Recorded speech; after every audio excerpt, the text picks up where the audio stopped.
ਬਹਾਦਰ ਜੀ ਦੇ 351ਵੇਂ ਵਰ੍ਹੇਗੰਢ ਦੇ ਉੱਪਰ ਅੱਜ ਪੰਜਾਬ ਸਰਕਾਰ ਵੱਲੋਂ ਇੱਥੇ ਨਵਾਂ ਬੁੱਤ ਬਾਬਾ ਬੰਦਾ ਸਿੰਘ ਬਹਾਦਰ ਜੀ ਦਾ ਲਗਾਇਆ ਗਿਆ, ਕਾਂਸੇ ਦਾ ਬੁੱਤ। ਔਰ ਆਪਾਂ ਸਭ ਨੂੰ ਪਤਾ ਹੈ ਉਹਨਾਂ ਦੇ ਸੋਚ ਬਾਰੇ, ਕਿਸ ਤਰੀਕੇ ਦੇ ਨਾਲ ਉਹਨਾਂ ਨੇ ਮੁਗਲ ਰਾਜ ਦੇ ਖਿਲਾਫ ਲੜਾਈ ਲੜੀ, ਕਿਸ ਤਰੀਕੇ ਨਾਲ ਉਹਨਾਂ ਨੇ ਆਪਣੇ ਜੀਵਨ ਦੇ ਵਿੱਚ ਆਪਣੇ ਫੈਸਲੇ ਦੇ ਉੱਪਰ ਦ੍ਰਿੜਤਾ ਦੇ ਨਾਲ ਖੜੇ ਰਹੇ, ਕਿਸ ਤਰੀਕੇ ਨਾਲ ਉਹਨਾਂ ਨੇ ਕਾਸ਼ਤਕਾਰਾਂ ਨੂੰ ਜ਼ਮੀਨ ਦੇਣ ਵਾਸਤੇ ਇੱਕ ਬੀੜਾ ਚੱਕਿਆ। ਔਰ ਕਿ ਦੂਜੇ ਪਾਸੇ ਅੱਜ ਬੀਜੇਪੀ ਦੀ ਮੋਦੀ ਸਰਕਾਰ ਜਿਹੜੀ ਹੈਗੀ ਉਹ ਅੱਜ 3 ਕਾਲੇ ਕਾਨੂੰਨ ਲੈ ਕੇ ਆ ਕੇ ਅੱਜ ਆਪਣੇ ਛੋਟੇ ਕਿਸਾਨੀ ਦੇ ਕੋਲ ਜੋ ਜ਼ਮੀਨ ਹੈ ਉਹਨਾਂ ਨੂੰ ਤੰਗ ਕਰਨ ਦੀ ਕੋਸ਼ਿਸ਼ ਕਰ ਰਹੀ ਹੈ। ਤਾਂ ਜੋ ਸੋਚ 1708 ਤੋਂ ਲੈ ਕੇ ਅੱਜ ਤੱਕ ਚੱਲੀ ਆਉਂਦੀ ਸੀ ਉਸ ਨੂੰ ਦਾ ਘਾਣ ਕਰਨ ਵਾਸਤੇ ਬੀਜੇਪੀ ਦੀ ਮੋਦੀ ਸਰਕਾਰ ਨੇ ਕੰਮ ਕੀਤਾ। ਔਰ ਮੈਂ ਸਮਝਦਾ ਕਿ ਆਪਾਂ ਸਾਰਿਆਂ ਨੂੰ ਜਦੋਂ ਵੀ ਐਸੇ ਸ਼ਹੀਦਾਂ ਦੇ ਸਮਾਰਕ ਬਣਾਉਣ ਦੀ ਗੱਲ ਆਉਂਦੀ ਹੈ ਜਾਂ ਸ਼ਹੀਦਾਂ ਦੀਆਂ ਯਾਦਾਂ ਨੂੰ ਬਰਕਰਾਰ ਕਰਨ ਦੀ ਗੱਲ ਆਉਂਦੀ ਹੈ, ਇਸ ਦੇ ਨਾਲ ਇਹ ਸਾਡੇ ਨੌਜਵਾਨ ਪੀੜ੍ਹੀ ਵਾਸਤੇ, ਸਾਡੇ ਆਉਣ ਵਾਲੇ ਬੱਚਿਆਂ ਵਾਸਤੇ ਇੱਕ ਚਾਨਣ ਮੁਨਾਰਾ ਹੁੰਦੀ ਹੈ ਔਰ ਉਹਨਾਂ ਵਾਸਤੇ ਇੱਕ ਸੇਧ ਦਾ ਇਲਾਕਾ ਹੁੰਦੀ ਹੈ। ਔਰ ਸਾਨੂੰ ਸਾਰਿਆਂ ਨੂੰ ਇਸ ਗੱਲ ਦੇ ਉੱਪਰ ਕੰਮ ਕਰਨਾ ਚਾਹੀਦਾ ਹੈ। ਔਰ ਕਾਂਗਰਸ ਪਾਰਟੀ ਨੇ ਹਮੇਸ਼ਾ, ਜਦੋਂ ਵੀ ਕਾਂਗਰਸ ਪਾਰਟੀ ਦੀ ਸਰਕਾਰ ਆਈ ਹੈ, ਉਹਨਾਂ ਨੇ ਹਮੇਸ਼ਾ ਸ਼ਹੀਦਾਂ ਦੇ ਸਮਾਰਕਾਂ ਨੂੰ ਬਰਕਰਾਰ ਕਰਨ ਵਾਸਤੇ ਕੰਮ ਕੀਤਾ ਹੈ, ਚਾਹੇ ਉਹ 2002 ਤੋਂ 7 ਦੀ ਸਰਕਾਰ ਹੋਵੇ ਔਰ ਚਾਹੇ 2017 ਤੋਂ ਲੈ ਕੇ ਹੁਣ 22 ਦੀ ਸਰਕਾਰ ਹੋਵੇ।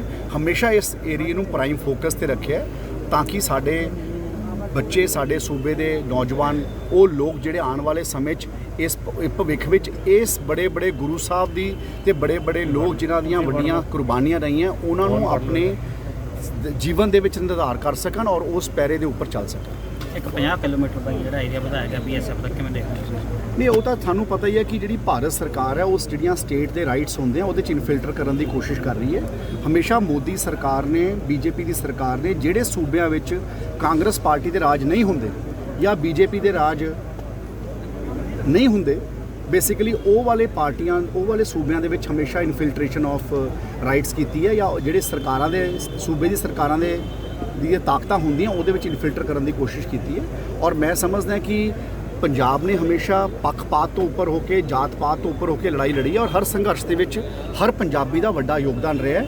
ਤਾਂ ਮੈਂ ਸਮਝਦਾ ਕਿ ਬੀਜੇਪੀ ਨੂੰ ਐਸੀਆਂ ਚੀਜ਼ਾਂ ਨਹੀਂ ਕਰਨੀਆਂ ਚਾਹੀਦੀਆਂ। ਸਾਰਾ ਪੰਜਾਬ ਇਕੱਠਾ ਹੈ, ਚਾਹੇ ਹਿੰਦੂ ਹੈ, ਚਾਹੇ ਸਿੱਖ ਹੈ, ਚਾਹੇ ਮੁਸਲਮਾਨ ਹੈ, ਚਾਹੇ ਈਸਾਈ ਹੈ। ਅਸੀਂ ਸਾਰੇ ਲੋਕ ਇਕੱਠੇ ਹੋ ਕੇ ਇਸ ਗੱਲ ਦੇ ਉੱਪਰ ਆਪਣੀ ਸੂਬੇ ਤੇ ਪਹਿਰਾ ਦਿੰਦੇ ਹਾਂ ਔਰ ਪੰਜਾਬ ਪੁਲਿਸ ਨੇ ਹਮੇਸ਼ਾ ਚੰਗਾ ਕੰਮ ਪਹਿਲਾਂ ਵੀ ਕੀਤਾ ਤੇ ਹੁਣ ਵੀ ਕਰ ਰਹੀ ਹੈ। ਔਰ ਜਿੱਥੇ ਤੱਕ ਸੈਂਟਰਲ ਪੈਰਾਮਿਲਟਰੀ ਫੋਰਸਿਸ ਹੈ, they have been guarding the borders and they have been doing a good job at the borders. They need to strengthen the borders. ਅਗਰ ਅੱਜ ਬਾਰਡਰਸ ਦੇ ਉੱਪਰ ਇਨਫਿਲਟ੍ਰੇਸ਼ਨ ਹੋ ਰਹੀ ਹੈ ਤਾਂ ਮੈਂ ਸਮਝਦਾ ਕਿ ਬਾਰਡਰਸ ਨੂੰ ਹੋਰ ਸਟਰੈਂਥਨ ਕਰਨ ਦੀ ਲੋੜ ਹੈ, ਜਿਹੜੀਆਂ ਕਿ ਆਲਰੇਡੀ ਸੈਂਟਰਲ ਪੈਰਾਮਿਲਟਰੀ ਫੋਰਸਿਸ ਕਰ ਰਹੀਆਂ। ਪਟਿਆਲੇ ਤੋਂ ਲੈ ਕੇ ਬੜੀ ਮੰਗ ਕੀਤੀ ਜਾ ਰਹੀ, ਬੜੇ ਐਕਸੀਡੈਂਟ ਹੋ ਰਹੇ ਆ ਜੀ। ਸਰਹੰਦ ਤੱਕ, ਪਟਿਆਲੇ ਤੋਂ ਲੈ ਕੇ ਸਰਹੰਦ ਤੱਕ ਸੜਕ ਦੀ ਬਹੁਤ ਬੁਰੀ ਹਾਲਤ ਹੈ ਜੀ। ਚੌਮਾਰਗੀ ਕਰਨ ਦੀ ਮੰਗ। ਦੇਖੋ, ਗੱਲ ਇਹ ਹੈ ਕਿ ਜਿੱਥੇ ਤੱਕ ਉਹਨੂੰ 4 ਲੇਨ ਕਰਨ ਦੀ ਗੱਲ ਹੈ, ਉਹ ਪ੍ਰਪੋਜ਼ਲ ਆਲਰੇਡੀ ਮਨਜ਼ੂਰੀ ਵਾਸਤੇ ਪੈਂਡਿੰਗ ਹੈਗੀ ਹੈ। ਅਸੀਂ ਕੋਸ਼ਿਸ਼ ਕਰ ਰਹੇ ਹਾਂ ਉਹਨੂੰ ਆਪਣੇ ਪੈਸਿਆਂ 'ਚੋਂ ਮਨਜ਼ੂਰ ਕਰ ਸਕੀਏ। ਇੱਕ ਪ੍ਰਪੋਜ਼ਲ ਅਸੀਂ ਉਹਦੀ 4 ਲੇਨ ਵਾਸਤੇ ਭਾਰਤ ਸਰਕਾਰ ਨੂੰ ਭੇਜੀ ਸੀ, ਪਰ ਲੇਕਿਨ ਭਾਰਤ ਸਰਕਾਰ ਦੀ ਜਿਹੜੀ ਹੁਣ ਨਵੀਂ ਪ੍ਰਪੋਜ਼ਲ ਆਉਂਦੀ ਹੈ ਉਹ ਐਗਜ਼ਿਸਟਿੰਗ ਰੋਡ ਨੂੰ 4 ਲੇਨ ਕਰਨ ਵਾਸਤੇ ਨਹੀਂ ਆਉਂਦੀ, ਬਿਕੋਜ਼ ਉਹ ਪ੍ਰੋਜੈਕਟਸ ਬੜੇ ਮਹਿੰਗੇ ਪੈਂਦੇ ਆ, ਕਿਉਂਕਿ ਉਹ 'ਚ ਲੈਂਡ ਐਕੁਜੀਸ਼ਨ ਦਾ ਬਹੁਤ ਵੱਡੇ ਪੈਮਾਨੇ ਦੇ ਖਰਚਾ ਆ ਜਾਂਦਾ, because you are travelling already from ਦ ਜਿਹੜੇ ਆਲਰੇਡੀ ਡਿਵੈਲਪਡ ਟਾਊਨਸ ਹੈ, ਤੁਸੀਂ ਉਹਨਾਂ ਦੇ ਉੱਪਰ ਤੁਸੀਂ ਆ ਕੇ ਐਕਵਾਇਰ ਕਰਦੇ ਹੋ ਲੈਂਡ ਨੂੰ। ਤੇ ਇਸ ਕਰਕੇ ਉਹ ਇੱਕ ਗ੍ਰੀਨਫੀਲਡ ਹਾਈਵੇ ਨੂੰ ਪ੍ਰਪੋਜ਼ ਕਰ ਰਹੇ ਕਿ ਇੱਕ ਨਵਾਂ ਹਾਈਵੇ ਬਣਾਇਆ ਜਾਵੇ ਪਟਿਆਲੇ ਤੋਂ ਸਰਹੰਦ ਤੱਕ, ਜਿਹੜਾ ਕਿ ਇੱਕ ਨਵਾਂ ਗ੍ਰੀਨਫੀਲਡ ਹਾਈਵੇ ਹੋਵੇ।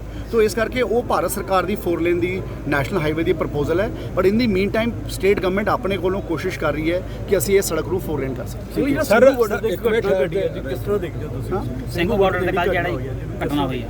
ਨਹੀਂ, ਬੜੀ ਮਾੜੀ ਘਟਨਾ, it's a very sad incident. ਇਹੋ ਜਿਹੇ ਇੰਸੀਡੈਂਟਸ ਨਹੀਂ ਹੋਣੇ ਚਾਹੀਦੇ। ਅਸੀਂ ਜਿੱਥੇ ਤੱਕ ਕਿਸਾਨ ਸੰਘਰਸ਼ ਦੇ ਵਿੱਚ ਸਾਰੇ ਲੋਕ, ਸਾਰੇ ਪੰਜਾਬ ਦਾ ਹਰ ਇੱਕ ਸਾਥੀ ਇਕੱਠੇ ਹੋ ਕੇ ਖੜਾ ਹੈ, ਉੱਥੇ ਅਸੀਂ ਇਹ ਗੱਲ ਜ਼ਰੂਰ ਕਹਿੰਦੇ ਕਿ ਐਸੇ ਇੰਸੀਡੈਂਟਸ ਨਹੀਂ ਹੋਣੇ ਚਾਹੀਦੇ। These are not good for the society. Sir, ਮੇਰਾ ਇੱਕ ਕੁਐਸਚਨ ਹੈ, ਤੁਸੀਂ ਕਿਹਾ ਸਾਰੇ ਪੰਜਾਬੀਜ਼ ਨੂੰ ਇਕੱਠੇ ਹੋ ਕੇ ਵਿਸ਼ਵ ਫਰਦ ਹੈ ਜਿਹੜੀ BSF ਦਾ, ਤੇ ਬਾਦਲ ਸਾਹਿਬ ਨੇ ਇੱਕ ਅਪੀਲ ਕੀਤੀ ਹੈ ਵੀ ਸਾਰੀਆਂ ਪਾਰਟੀਆਂ ਨੂੰ ਯੂਨਾਈਟ ਹੋਣ ਦੀ। How will you react to that? I think ਜਦੋਂ ਪੰਜਾਬ ਦੀ ਗੱਲ ਆਉਂਦੀ ਹੈ, ਐਵਰੀਬਾਡੀ ਇਜ਼ ਯੂਨਾਈਟਿਡ। ਜਦੋਂ ਪੰਜਾਬ ਦੇ ਰਾਈਟਸ ਦੀ ਗੱਲ ਆਉਂਦੀ ਹੈ, ਪੰਜਾਬ ਦੇ ਲੋਕਾਂ ਦੀ ਗੱਲ ਆਉਂਦੀ ਹੈ, ਪੰਜਾਬ ਐਜ਼ ਅ ਸਟੇਟ ਗੱਲ ਆਉਂਦੀ ਹੈ, ਐਵਰੀ ਟਾਈਮ ਮੈਂ ਪਹਿਲਾਂ ਕਿਹਾ ਕਿ Punjab has always ਫੌਟ everything together. ਚਾਹੇ ਅੱਜ ਕਿਸਾਨੀ ਸੰਘਰਸ਼ ਆਇਆ, ਸਾਰਾ ਪੰਜਾਬ ਇਕੱਠਾ ਹੋ ਕੇ ਖੜਾ ਹੋ ਗਿਆ ਕਿਸਾਨ ਦੇ ਮਗਰ ਤੇ ਗਰੀਬ ਦੇ ਮਗਰ, ਇਸ ਕਰਕੇ ਖੜਾ ਹੋਇਆ ਹੈ ਕਿ ਸਾਡੀ ਆਰਥਿਕਤਾ ਕਮਜ਼ੋਰ ਕਰਨ ਦੀ ਗੱਲ ਹੋ ਰਹੀ ਹੈ। ਇਹ ਉਹੀ ਕਿਸਾਨ ਹੈ ਜਿਨੇ ਹਮੇਸ਼ਾ ਆਪਣਾ ਪੇਟ ਭੁੱਖਾ ਰੱਖ ਕੇ ਪੂਰੇ ਦੇਸ਼ ਦਾ ਪੇਟ ਭਰਨ ਦਾ ਕੰਮ ਕੀਤਾ। ਤੋ ਇਸ ਕਰਕੇ ਪੰਜਾਬ ਫਰੀडम ਮੂਵਮੈਂਟ ਆਈ ਤਾਂ ਪੰਜਾਬ ਨੇ ਇਕੱਠੇ ਹੋ ਕੇ ਸਭ ਤੋਂ ਵੱਧ ਜਾਨਾਂ ਗਵਾਈਆਂ ਤੇ ਇਕੱਠੇ ਹੋ ਕੇ ਲੜਾਈ ਲੜੀ।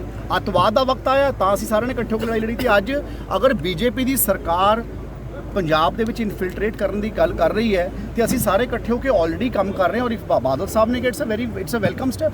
So being in a power, will the Congress lead the delegations of all parties? No, obviously it is always the prerogative, or it is always the responsibility of the person who's heading the state and the party who's heading the state. So obviously whenever such demands come from other political parties to lead a delegation or to fight for a cause for Punjab together, we will be always leading it. Everybody is welcome for such a step. Sir, how will you react to Captain Amarinder's remarks regarding the BSF? I think they may be his personal remarks. Elisha Begum, ਇੱਕ ਔਰਤ ਦਾ ਦੁੱਖ ਇੱਕ ਔਰਤ ਹੀ ਸਮਝ ਸਕਦੀ ਹੈ। ਰੂਹਾਨੀ ਅਤੇ ਕਾਲੀ ਸ਼ਕਤੀਆਂ ਦੀ ਮਾਲਕਨ, ਦੁਨੀਆ ਦਾ ਸਭ ਤੋਂ ਚਮਤਕਾਰੀ ਇਲਮ ਮੇਰੇ ਕੋਲ ਹੈ। ਮੇਰੇ ਕੀਤੇ ਨੂੰ ਕੋਈ ਕੱਟ ਨਹੀਂ ਸਕਦਾ। ਕਾਲਾ ਇਲਮ ਕਰਨਾ ਅਤੇ ਤੋੜਨਾ ਹਰ ਇੱਕ ਦੇ ਵੱਸ ਦੀ ਗੱਲ ਨਹੀਂ। ਪਰੇਸ਼ਾਨੀ ਜਿਵੇਂ ਲਵ ਮੈਰਿਜ, ਪਤੀ ਪਤਨੀ 'ਚ ਝਗੜਾ, ਸੌਤਨ ਦੁਸ਼ਮਣ ਤੋਂ ਛੁਟਕਾਰਾ, ਤਲਾਕ ਕੇਸ, ਬੁਰੇ ਸੁਪਨੇ, ਵਿਦੇਸ਼ ਯਾਤਰਾ, ਬੁਰੀ ਸੰਗਤ ਜਾਂ ਨਸ਼ਾ ਛੁਡਾਉਣਾ, ਬਿਮਾਰੀ 'ਚ ਦਵਾ ਨਾ ਲੱਗਣਾ। ਵਸ਼ੀਕਰਨ ਇੱਕ ਸੱਚਾਈ ਹੈ। ਵਸ਼ੀਕਰਨ ਕਰਵਾਓ, ਮਨ ਚਾਹਾ ਪਿਆਰ ਪਾਓ। ਕੀ ਤੁਹਾਡੀ ਕਿਸਮਤ 'ਚ ਲੋਟਰੀ ਦਾ ਯੋਗ ਹੈ ਜਾਂ ਨਹੀਂ? ਸੱਚਾਈ ਜਾਣੋ। ਲੋਟਰੀ ਨੰਬਰ ਪਾਓ, ਭਾਵੇਂ 649 ਹੋਵੇ ਜਾਂ ਲੋਟੋ ਮੈਕਸ। 11 ਘੰਟੇ 'ਚ ਕਰਵਾਓ ਹਰ ਪਰੇਸ਼ਾਨੀ ਦਾ ਹੱਲ ਘਰ ਬੈਠੇ। ਅਸ਼ਟਾਮ ਪੇਪਰ ਤੇ ਲਿਖ ਕੇ ਲਵੋ ਕੰਮ ਦੀ ਗਾਰੰਟੀ। ਜਾਂ ਕਹਿਣੇ ਤੋਂ ਬਾਹਰ तुरंत संपर्क करो। ਤੁਹਾਡੀ ਹਰ ਗੱਲ ਗੁਪਤ ਰੱਖੀ ਜਾਵੇਗੀ। ਅਲੀਸ਼ਾ ਬੇਗਮ। वर्ल्ड फेमस बाबा सलीम खान 21 बार गोल्ड मेडलिस्ट। सारियां थावां तो निराश अते मायूस होने वाले एक बार फोन जरूर करो, जिवें चाहोगे उवें होएगा। It's my promise, immediately result, open challenge. इल्मां दे माहिर A to Z समस्यावां दा फोन ते घर बैठे करवाओ हल। वशीकरण अते मुठ करनी, लव मैरिज, सौतन अते दुश्मन तो छुटकारा, पक्का काम पक्का हल, 101% गारंटी, अष्टाम पेपर समेत। सब तो पहला काम करन दा वादा, नौकरी, प्रमोशन, कारोबार च परेशानी, घर च झगड़ा, कोर्ट केस, तलाक, प्रॉपर्टी झगड़ा, पति पत्नी च अनबन, जादू टोना, मनमोहनी वशीकरण करवाओ जां तोड़वाओ, रुस्से नूं मनाउणा। हुणे कॉल करो बाबा सलीम खान 98 199 37 467।